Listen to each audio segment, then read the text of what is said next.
Yeah, folks, and welcome back, I guess. So, yeah, other than me stealing Ordinary Sausage's intro, what's going on? I thought I said I was taking a break. I was. Once again, my governor proved that nothing he says is to be believed. And, yeah, the extended our lockdown has basically ended all plans my wife and I had for this time of year now. So, yeah, I've got time again. So, hey, I'm back. I'm gonna do some more videos, I guess. And, yeah, to address the bony situation here, short version, where I live is extremely cold, snowy, icy, everything. There's a few patches on the back of my hands that have, the skin has kind of just given up, and it's, basically trying to show my reptilian nature right now. And I figured people would rather see some silly novelty Halloween gloves instead of, you know, weird, scaly, dry patches. Just consider me the ghost of Christmas future. It's seasonal. But anyway, enough rambling on. Today, we're going to take a look at a very, very special figure. This guy just got here a couple days ago. I was going to come back and review him anyway, but then, you know, ended up no reason to take a break, so videos are coming back in general, but this guy is incredible. He was getting a video anyway, and that is Generations Selects Super Megatron. This thing is incredible. I love this figure so freaking much. Like, before you even finish watching my video, like it, subscribe, leave a comment, and then go buy the figure, then finish watching the video. This thing is so good. That's not to say it's perfect, though. There are a couple little small QC issues I have. They seem to be kind of widespread, but none of them are too major. The main one you'll notice, this little tread here, is, it won't go down and sit flat. It just won't tab in correctly.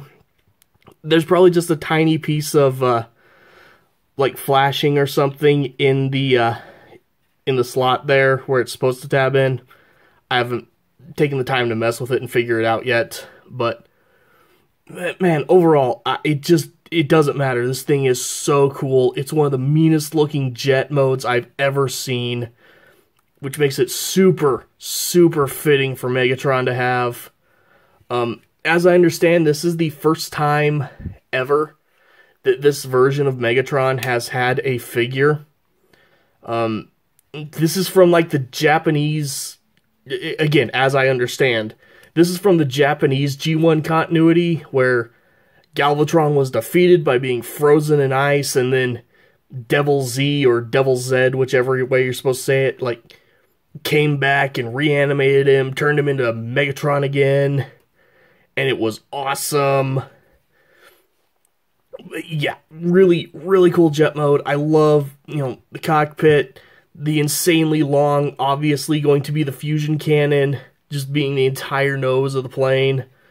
Only weird thing is that these little bits of treads are all you have for the landing gear. There's nothing in the back, though. If you want to, you can flip these wings up for a little clearance, and then just rotate the legs around. I did not have enough clearance there. That is 100% on me. But yeah, you can turn the legs around, keep these treads on the bottom, and give him full landing gear. I'm doing a great job right now. So that's an option. Either way, looks really cool. This thing is also full of modes. It is technically like a 5-changer in total, maybe 6, depends on how you count them. So you've got the jet mode, then it also does a tank mode. It's another Megatron that has both the jet and the tank. I love that. Transformation into the tank, super simple. Go ahead, you know, flip these under. Either way, you know, that's a thing you're going to do. Take the wings themselves, fold them up, and then there's a little slot right there that will tab in right there. This is where my other QC issue comes in. the slot on this side does not hold on to the tab as well as it should. So, you can hear it keeps popping up. Eventually, if I squeeze it hard enough, it will stay. Eventually. Okay, whatever. It doesn't matter if it doesn't sit completely flush. Go ahead, fold the little tiny extra front wings back. Fold the front end of the plane up. And unpeg the fusion cannon. And flip the cockpit up and around the rest of the way. Then you're going to split the legs. And the knee joint is on a double hinge. You're going to want to make sure that it stays down low here. And then on the back side of the kneecap, there's this weird little pentagonal peg hole there that will go on to this tab right here. Let's go ahead, make sure I've got this all lined up.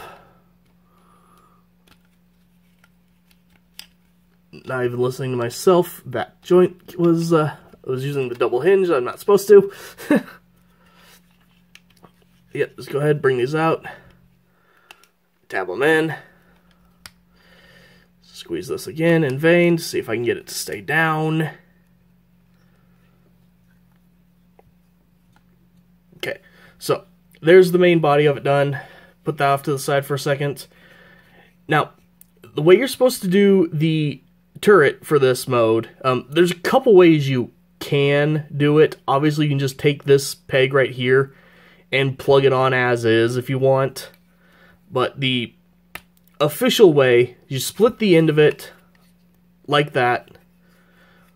Go ahead and open up this back panel here. Get in here, bring out this little triple blaster barrel. See, it needs to face that way.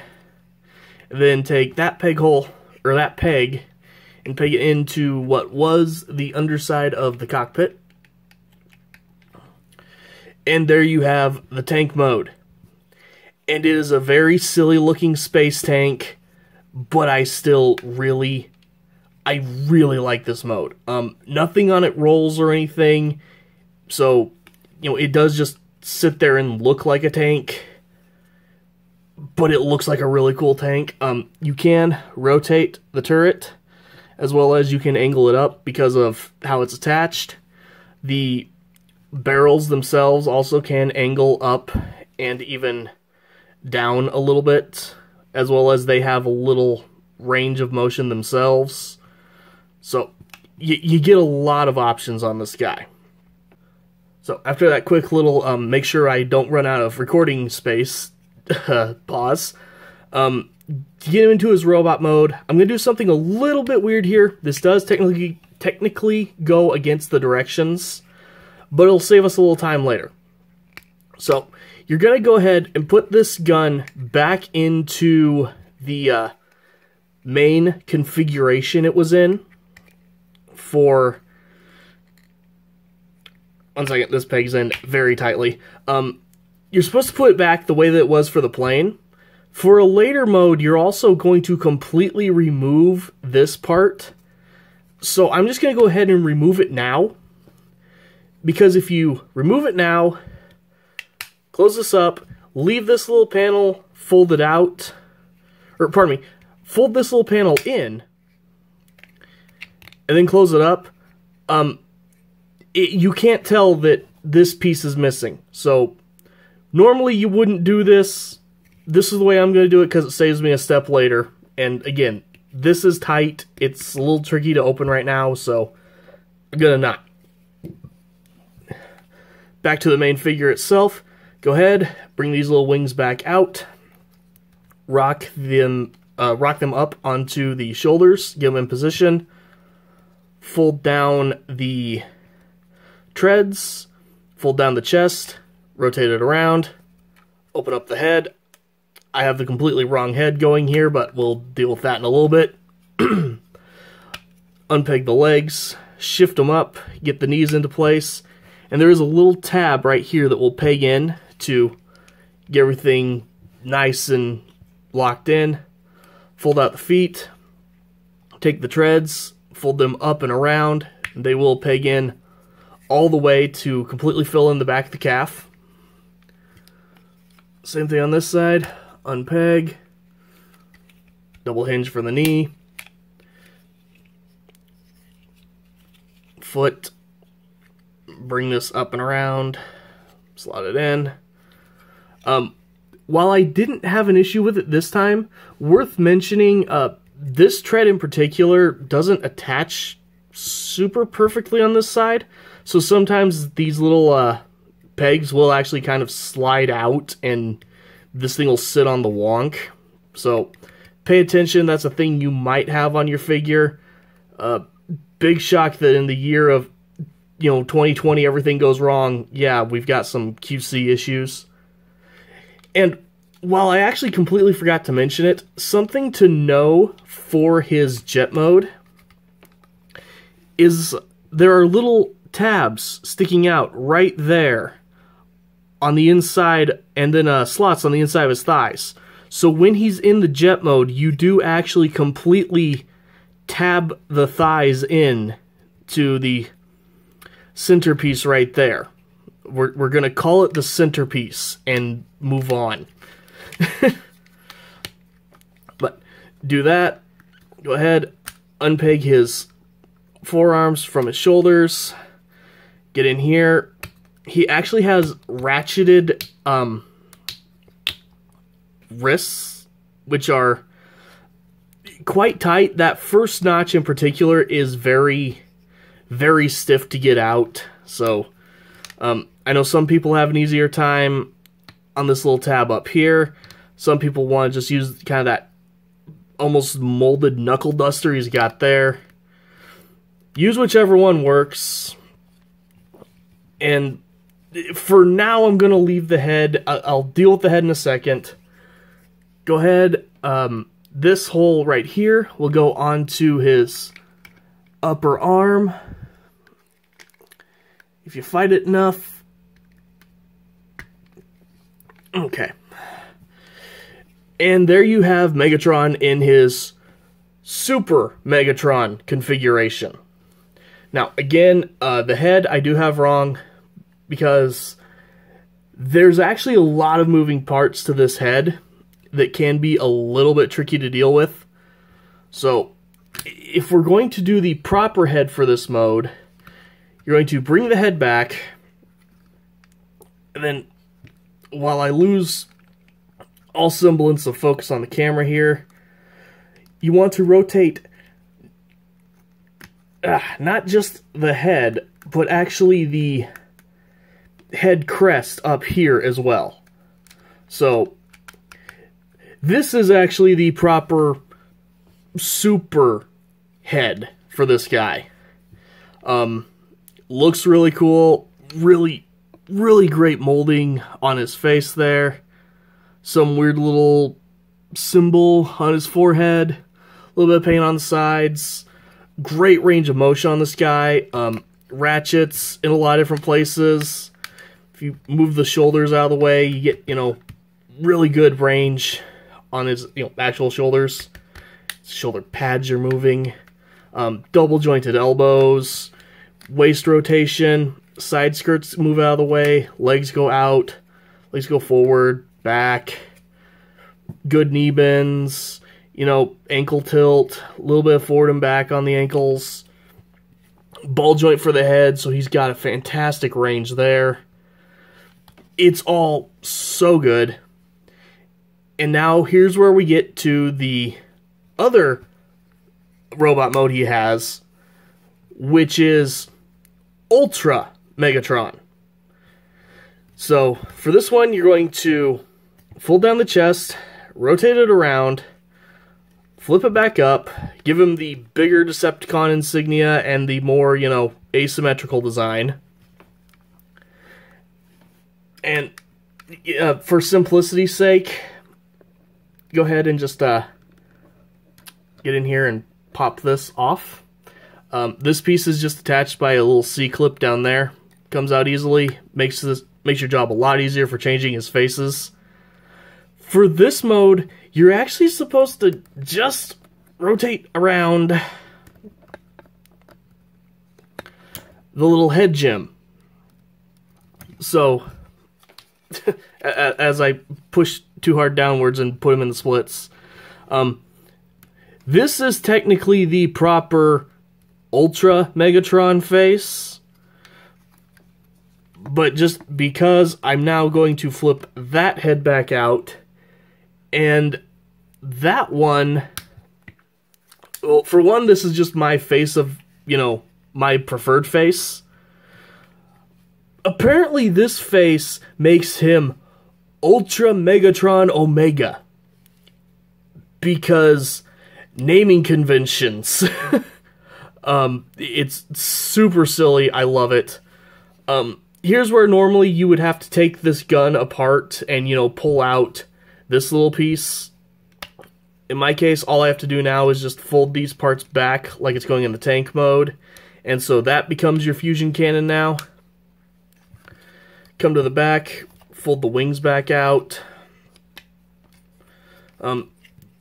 You can put them all the way out, which is what you're, you know, supposed to do. I like to leave them angled down and one sort of notch back, like they're sort of at rest.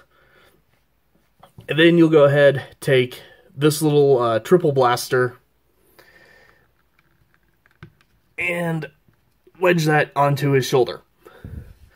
And there you have the full Ultra Megatron / because I switched the face, Ultra Megatron Omega. Or, like, as I understand, this is supposed to be, like, Megatron completely merged with, you know, Devil Z, Devil Z, glowing evil energy ball. To me, that head sculpt, that face is just straight up the Fallen, in my opinion. I love that head sculpt. It is so cool. It's so good.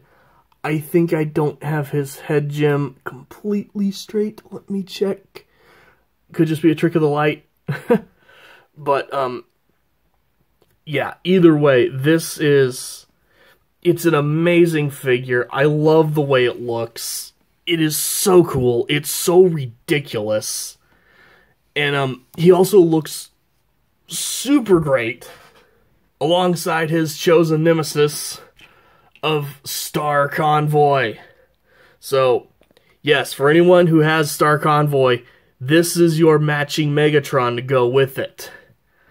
And, yes, this height difference is actually, like, accurate, as I understand, since you gotta remember that this is Optimus in power armor. He's, you know, normally way down here or something. So, yeah, these two look fantastic together. And even if you don't have this, you know, big shiny insanity in your collection, this is probably one of the cooler Megatron figures you can ever pick up. So, major recommendation. Anyway, all that aside, thank you guys for watching, as always. Apparently, you know, this is YouTube, gotta play the game. Likes and all that stuff does really help out. I appreciate all you guys who have been doing that so far. I have Patreon still. It's Christmas, things are what they are. I'm gonna push that a little bit more than I normally would. But either way, thank you guys for everything, and I'll see you next time.